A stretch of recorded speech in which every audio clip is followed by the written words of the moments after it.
call from healthcare providers asking for information to better serve our American Indian veterans. We thank the thousands of Indian veterans and their families who have shared their lives, their stories, their thoughts and their prayers with us, that we may in turn pass on the information.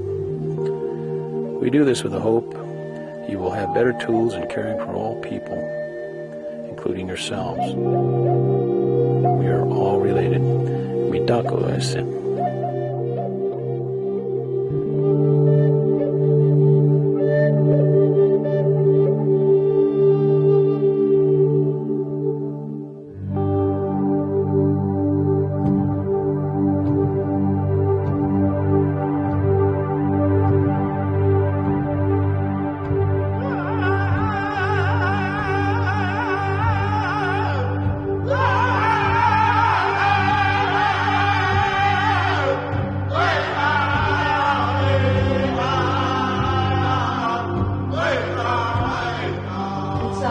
That you let us know if you're having any chest pain en route. Okay, just breathe normal. Let me listen to your heart. Enough? Are those straps too tight? Do you have any questions for us? Edgar, do you have any questions for us?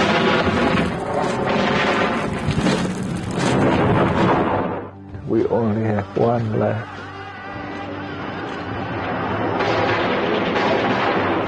And these people that went in to defend their country sacrificed it.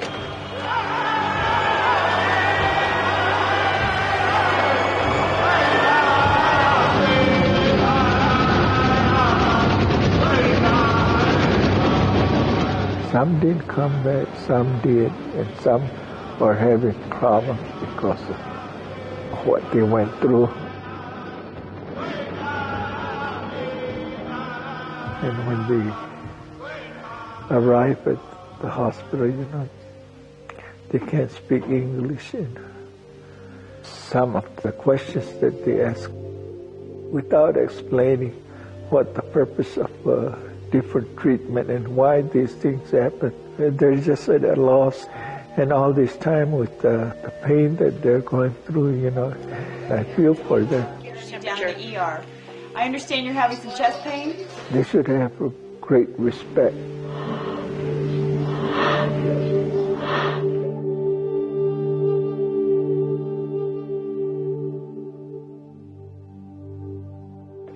The veterans are considered, by our people as warriors. And a warrior is an honor to our people.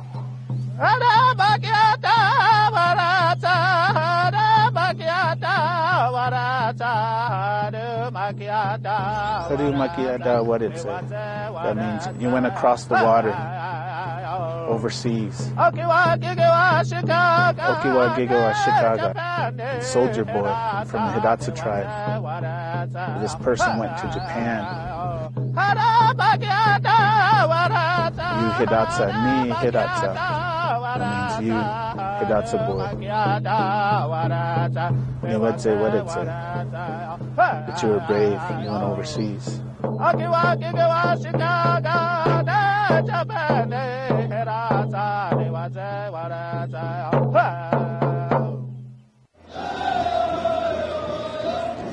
Here in the United States, with the 558 Indian tribes in the lower 48 states, and 500 plus Native Alaskans and Eskimos, it makes a big collection of cultures that must be added.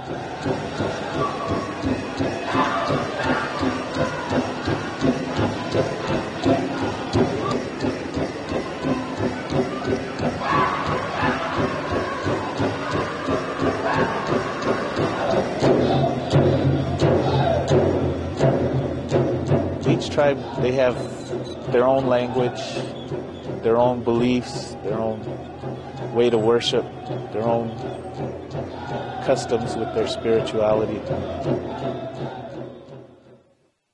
Indians were created. They were created with prayers and special songs and from the earth elements. from the earth and from the constellations, and the Creator breathed the life into them and set them out on the earth and told them to be in harmony with your surroundings. Each of us have a different belief, and each individual has a right to that belief. And for us to respect their belief, we would expect for others to respect our belief. I was taught that humans are spirit, mind, and body. That dis-ease begins in the spirit, then the mind, and ultimately the body. The dis-ease that we may feel can be helped by an understanding of what is happening in our life. The stress that we are feeling, it may be affecting us in a negative way. And so this stress will impact on the body. So the spirit, mind, and body connection is always there. It is not separate. In Western medical belief, that might be in reverse. But that is the way we believe.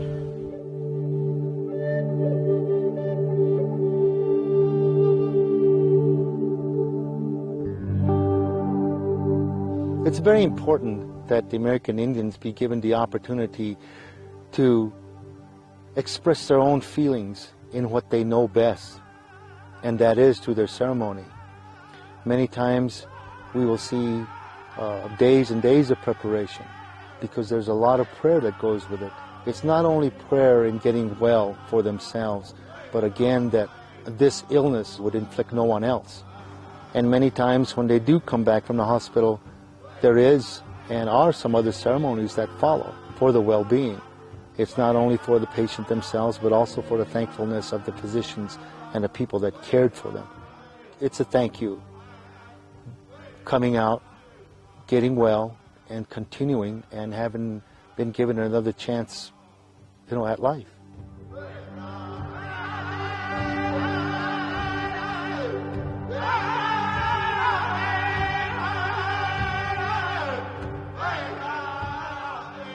One of the things that the health providers need to understand about Indians is that when a family member is ill or is in the hospital, the importance of family members to be close by. They want the person that's ill to know that everyone is there and cares for them and wants them to get well.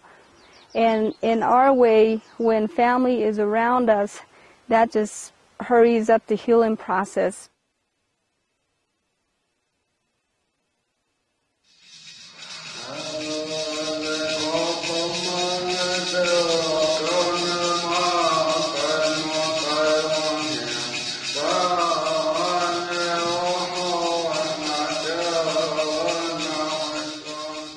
In treating a person at dis-ease in the hospital setting or otherwise, it is good for us to acknowledge their belief system. It may include having a medicine person come to the hospital because in their way, that is what is going to heal them. We look at medicine people as being the messengers of the Creator to help people and help people have their faith heal themselves.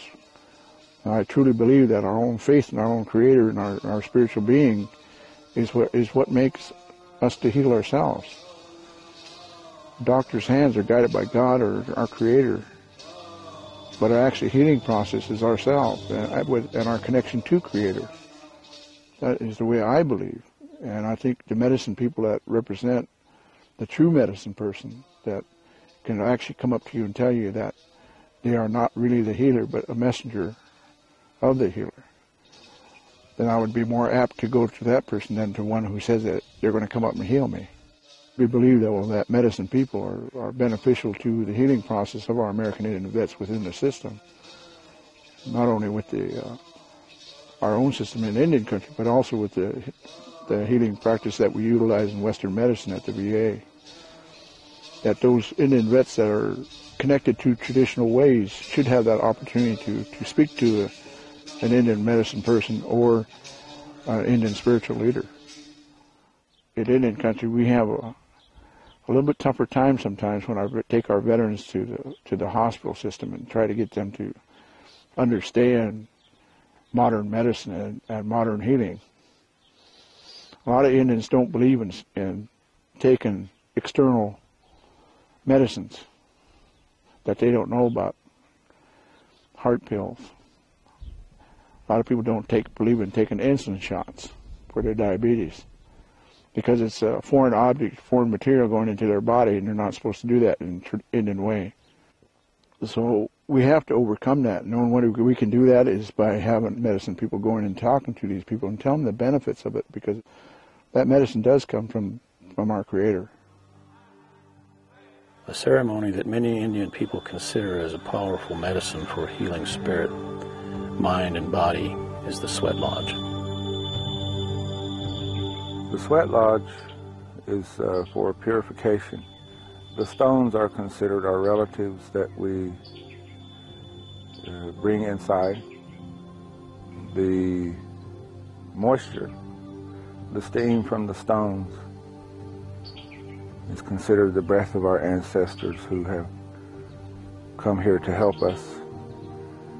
We say prayers and sing songs for all mankind, for our communities, for ourselves.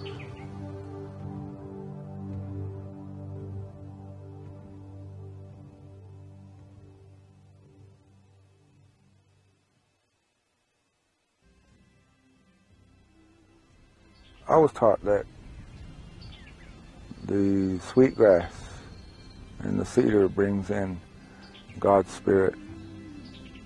The tobacco sends, through the smoke, sends our prayers to God. And the sage gets rid of negativity. The burning of those 4 elements, those 4 herbs, is pleasing to the spirits.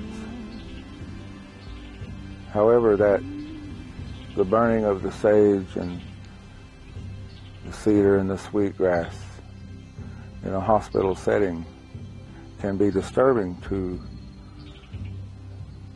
people who are not used to that smell.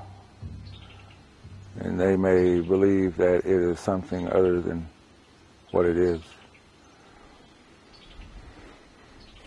But we use them as a way of cleansing and healing with good intention to help the patient, to help all present.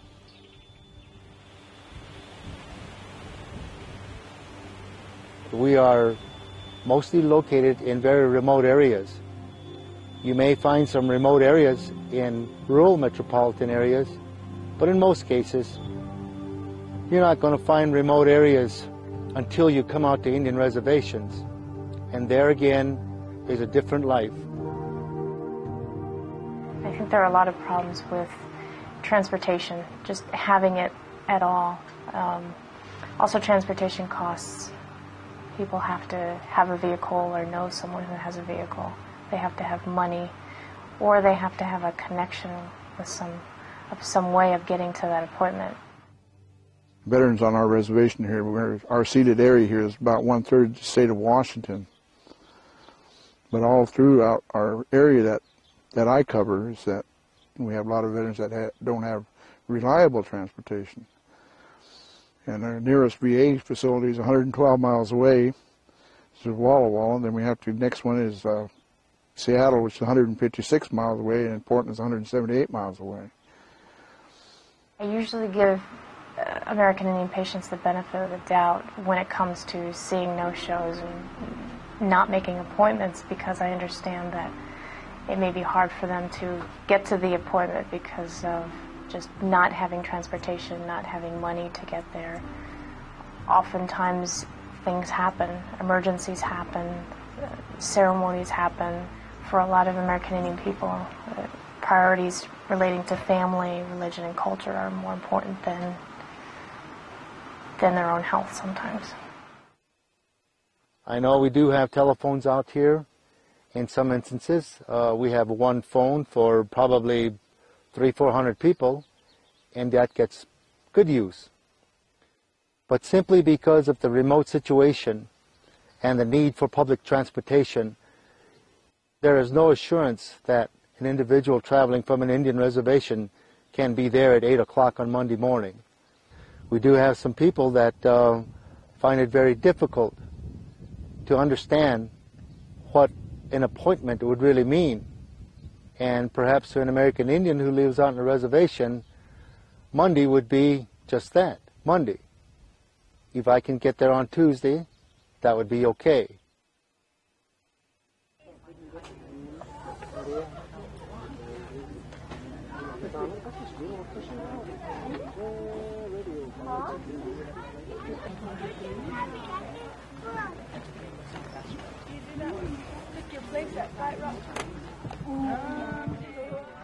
In a rural area or on a reservation, there's very little access to what physicians and healthcare providers might consider healthier food. I think that money and just having access to those kinds of products to be a part of a patient's diet are very limited on the reservation. However, in the city, I think that those things are more available, but they're also expensive. It's hard to get those things because they're 3 to 4 times more expensive than the same supermarket in the city versus out on the reservation. Many people, especially the older people, are somewhat reluctant when they go into a modern-day hospital, especially with the way that we now converse in English. I think for the large part, modern-day populations talk very fast. And a lot of the Indian people, because their first language is their native language, when they hear a foreign language, which is the English tongue, they'll translate it in their mind, translate it into Hopi, develop an answer in Hopi, translate that back into English, and then come back out with an answer. So many times you're not going to get an answer right off when you speak to someone. I think that a lot of American Indian people have different ways of communicating. It is very tribally dependent. It also relates to the history of the tribe, how they've adjusted to the modern society around them. When they talk in a different tongue, it's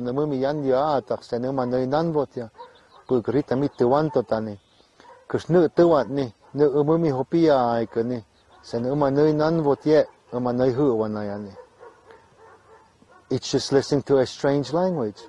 And in most instances, when an Anglo person talks to you, he'll sit there and nod his head. And just about any person that sits there and talks with them will also nod their head. And if you can't understand English, and he's sitting there nodding, and you accept the nodding, you agreed that you're going to give him your land.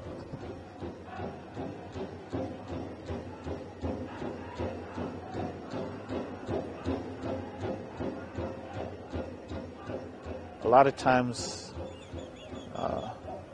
we don't look directly at somebody, like even right now. You look in their general area, but it's kind of hard to look right into their face, right into their eyes. It's almost like challenging somebody. Maybe people in the human resources might see that as this Indian who's an applicant is not being honest because he's not looking directly at them. I work here at the VA, and we have meetings, and a lot of times people are talking and somebody jumps in with questions, while they're still talking. To me, that's really rude. And then I'm not even an elder, but I understand that as a nurse or a doctor, you have a limited amount of time and you probably will have to interrupt them, but be careful about how often you interrupt them when you're interviewing them, because then eventually, if you do it too often, they're going to shut you off. They're going to just start shaking their head like, yes, yes, yes, or no, or whatever. When a patient enters the hospital and someone says, "Why are you here?" that can be taken in a negative way.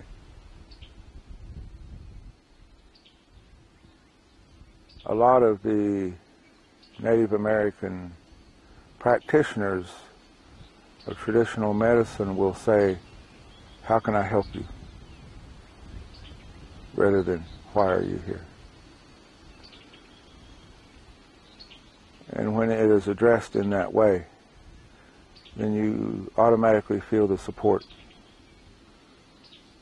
and the caring of the practitioner.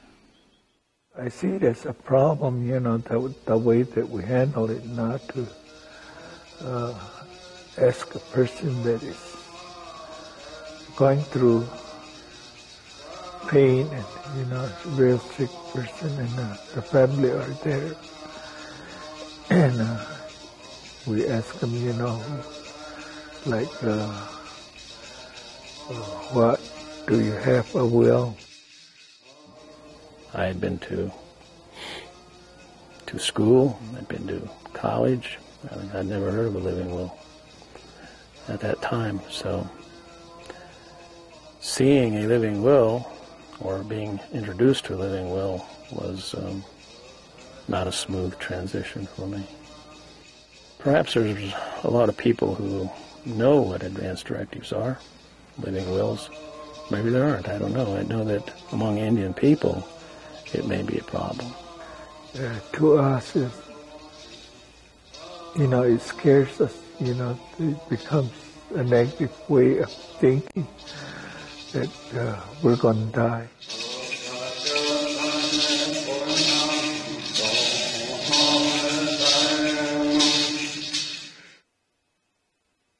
My understanding is there are a lot of Indian centers in major metropolitan areas, and as well as smaller cities, that has set up a lot of resources for Indian people. I think perhaps in the Veterans Hospital system, there may not be many people in that environment that realize many of the patients accepted by VA as veterans also use the Indian Health Service as a vehicle for better health, as well as their traditional ways. There are also a lot of health centers that are called intertribal health centers, which are available to American Indians regardless of which tribe they come from.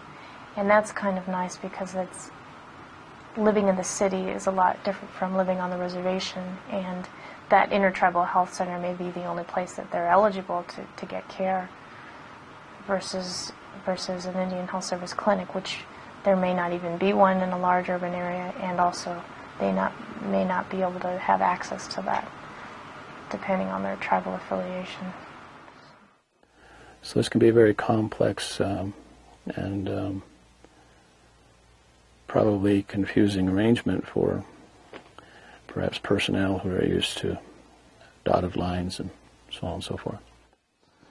And we were trying to work with the VA, trying to get sharing agreements